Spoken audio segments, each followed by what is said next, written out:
मुझे लगता था कि भाई नो फैप एक्चुअली में वर्क नहीं करता, अनटिल मुझे एक बंदी कहती है कि यार झूठ मत बोल। और जब उसने ये बोला तो मुझे पहले तो समझ नहीं आया कि भाई मैं इसका क्या रिप्लाई दूं, क्योंकि उस बंदी की इस बात ने मेरे दिमाग में वो कोर मेमोरी हिट कर दी थी जो मेरी लाइफ का one of the darkest time था, जब मैं बहुत ज्यादा अंडर कॉन्फिडेंट और लूजर फील करता था।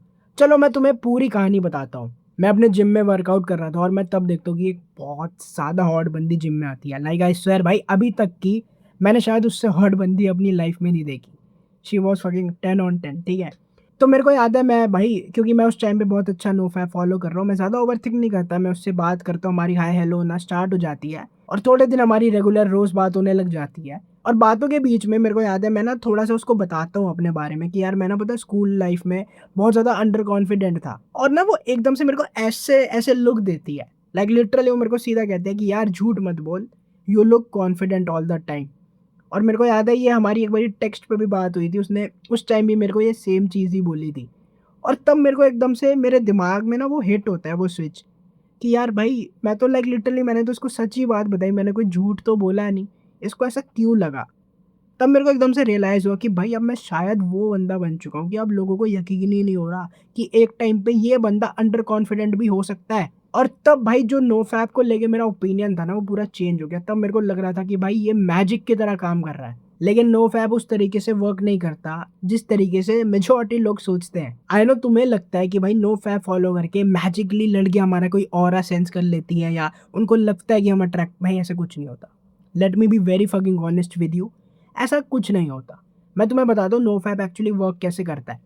हमारी दो कोर डिजायर है, दो हमारी कोर डिजायर है। फर्स्ट है सर्वाइवल। और भाई आई नो थोड़ा सा मैं तुम्हें डीप जा रहा हूँ टॉपिक में, बट भाई आई वांट कि तुम ये वीडियो को एंड तक देखो। लाइक भाई सही में ये वीडियो तुम्हारी लाइफ की one of the most important video हो सकती है। आई स्वेयर भाई मैं कुछ झूठ नहीं कह रहा। इधर उधर कमेंट सेक्शन देखना, दूसरे वीडियोस के थंबनेल देखना बंद कर दो और 2 मिनट के लिए या जो भी आगे का टाइम है वीडियो का, मैं चाहता हूँ तुम पूरे फोकस के साथ देखो। हमारी दो सबसे कोर डिजायर है। फर्स्ट है सर्वाइवल। सर्वाइवल सबका पूरा हो रखा है, ठीक है भाई। तुम्हारे माँ बाप के पास इतना पैसा है, तुम्हारे पास खाने को खाना है, सर पे छत है, पहनने को कपड़े हैं, रोटी कपड़ा और मकान तुम्हारा पूरा है, ठीक है। अब आती है दूसरी कोर डिजायर की, जो कि है टू हैव सेक्स या फिर टू रिप्रोड्यूस। सर्वाइवल तो तुम्हारा पूरा है, लेकिन जो दूसरी डिजायर है वो कहीं पूरी नहीं। जिस एज में तुम अभी हो, मे बी 200-300 साल पहले उस एज में तुम्हारी शादी भी हो जाती और तुम्हारे 2-3 बच्चे भी होते, तो तुम्हारी जो वो सेक्स की डिजायर थी या जो डिजायर थी टू रिप्रोड्यूस वो पूरी हो जाती। लेकिन अब वो पूरी नहीं हो रही, तभी तो सारी दिक्कत स्टार्ट हो रही है। और इसलिए जब तुम पॉर्न देखते हो, मास्टरबेट करते हो, तब तुम्हारे ब्रेन को लगता है ठीक है भाई इसका सर्वाइवल तो पहले से पूरा था, अब जो इसकी सेकंड डिजायर है वो भी पूरी हो गई। तो जो तुम्हारी सारी मोटिवेशन है वो सब खत्म हो जाती है, सारी मोटिवेशन तुम्हारी जीरो हो जाती है। इसलिए मेरे को खुद ऑनेस्टली बताओ तुम कैसा फील करते हो जब तुम मास्टरबेट करते हो। तुम्हारे अंदर मोटिवेशन आती है? ऑब्वियसली नहीं भाई।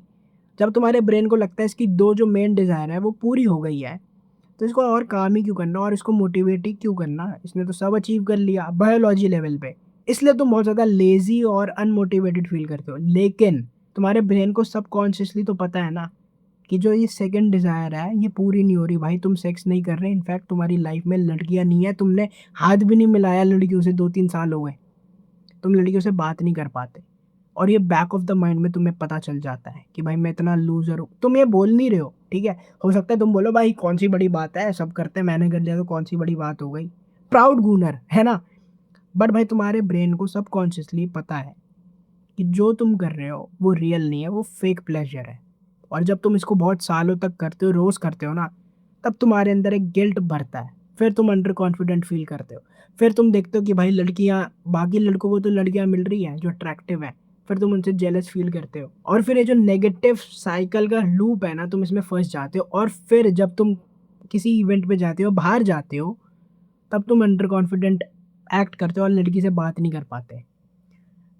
भाई मैं तुम्हें सही बात बताऊं, जो मैंने हॉट बंदी को जिम में अप्रोच करा था ना, अगर आज की डेट में भी वो मेरे को सामने दिख जाए और मैं रोज मास्टरबेट कर रहा हूँ, रोज पॉर्न देख रहा हूँ पुराने मोहित की तरह, तो शायद मैं उससे कभी अप्रोच ही नहीं कर पाऊंगा, मैं कभी उससे बात ही नहीं कर पाऊंगा। और 1% मैं बात भी कर लूँ ना, तो मैं बहुत अनअट्रैक्टिव और डेस्परेट तरीके से बात करूंगा और वो शायद मेरे को कभी अच्छे से रिस्पॉन्ड ही नहीं करती। और यही एक लौती रियलाइजेशन थी जिसने मेरे को यकीन दिला दिया कि भाई नो फैप एक्चुअली में वर्क करता है। सो अगर तुम्हें मेरी वीडियो हेल्पफुल लगी तो तुम एक बारी मेरी फ्री व्हाट्सएप कम्युनिटी को भी चेकआउट कर सकते हो। मैंने उसका लिंक नीचे डिस्क्रिप्शन में दे रखा है। और अगर जेन्युइनली मेरा कंटेंट तुम्हें हेल्पफुल लग रहा है तो जस्ट इमेजिन मेरा पेड कोर्स तुम्हारी कितनी ज़्यादा मदद कर सकता है। मैंने उसका लिंक भी नीचे डिस्क्रिप्शन में दे रखा है। वो सेकंड लिंक होगा डिस्क्रिप्शन में, तुम उसे एक बारी चेकआउट ज़रूर कर सकते हो। अब हम मिलेंगे नेक्स्ट वीडियो में।